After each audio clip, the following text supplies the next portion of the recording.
is that he shows in doing that the newness of the new mind is essentially its faith.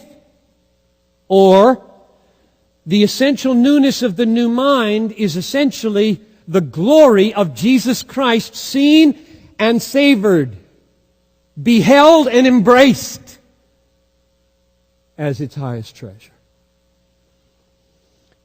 Let's try to get at this now and unpack this first point.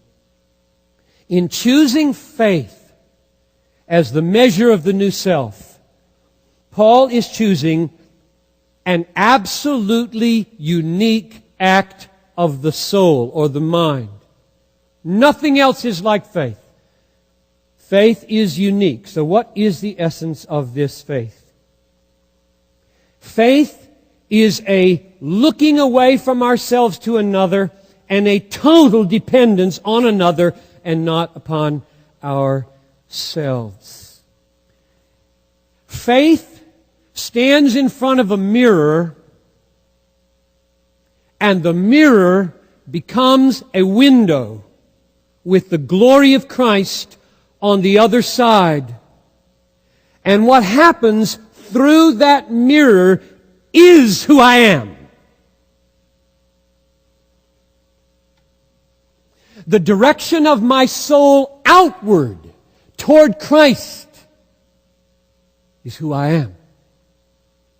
That's the measure of who I am. Faith looks away from itself and embraces or enjoys Christ as the sum and judge of all that is true and good and beautiful and valuable and satisfying. So what is Paul saying is the essence of the new Christian mind? He's saying that we see and we savor or we behold and we embrace Jesus Christ, not ourselves, as the supreme truth and the supreme treasure of the universe. And that's what faith does.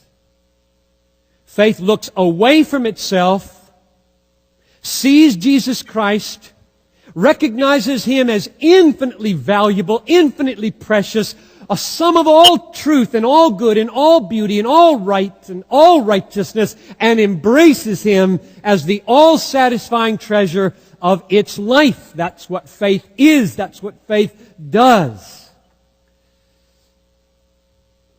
This is astonishing what Paul is doing here. He watches people puffing up themselves. It's the Roman church. Maybe he's just looking in the mirror. He's watching people puff themselves up and have an excessive view of themselves. And he says to them, you shouldn't do that. Instead, what you should do is think soberly about yourself. And what he means is, and he says so, make the measure of faith that you have the standard by which you measure your life, your heart, your mind, who you are. And so he turns self-exaltation upside down. He says, do you want to have significance? Then look away from yourself to Christ as infinitely significant. He says, do you want to have value? Then look away from yourself to Christ as the infinitely valuable one to you. He says, do you want to have esteem? Then look away from yourself to Christ as worthy of infinite esteem. I'll be very careful here. I am so aware that the air you breathe is pop psychology. And dozens of you have just put what I said through that grid and heard the opposite of what I mean. You have. You have heard the opposite of what I just said.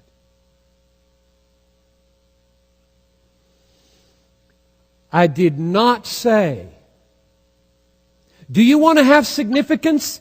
Then look to Christ as the means of your significance. I did not say, do you want to have value? Then look to Christ who gives you your value. I did not say, do you want to have esteem? Then look to Christ as the means of your esteem. I did not say that, though some of you heard me say that. You can't conceive of any other way of experiencing Him than that He becomes a means to your pride. It's the only thing that feels good. To totally look away. To totally look away. And not have Him become an echo of my excellence. That would call into question absolutely everything I've known. The mind of the flesh. I am not saying that the new mind makes Christ a means to the goal of its significance or its esteem or its value. I'm not saying that.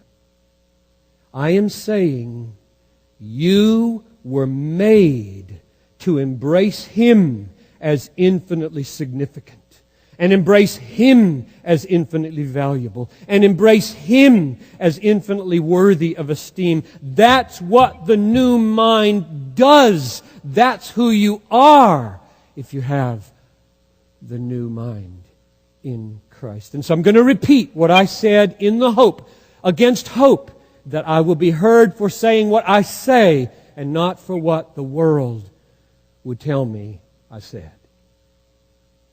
What I said was, do you want to be significant? Then embrace Christ as the one who is infinitely significant to you. Do you want to have value? Embrace Christ as infinitely valuable to you. Do you want to have esteem? Then embrace Christ as worthy of infinite esteem. Our faith in Christ is the measure of our significance and value and esteem, because faith means looking away from ourselves to Christ and embracing Him as the all-satisfying embodiment of all that is significant and valuable and worthy of esteem. The measure of your new self, the measure of your new mind in Christ, the renewed mind, is the degree to which you look away from yourself to Christ as your truth and your treasure, and find satisfaction there, period. If Christ is more to you, you are more. If Christ is less to you, you are less. Your measure rises and falls with your measure of Him. Your valuing Him is the value you have. Your esteeming Him is the esteem you have. Your treasuring Him, your treasuring Him is the treasure you are.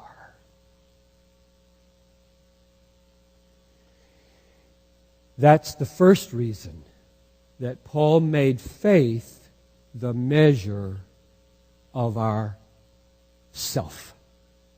Because the uniqueness of faith directs all attention away from ourselves to Him.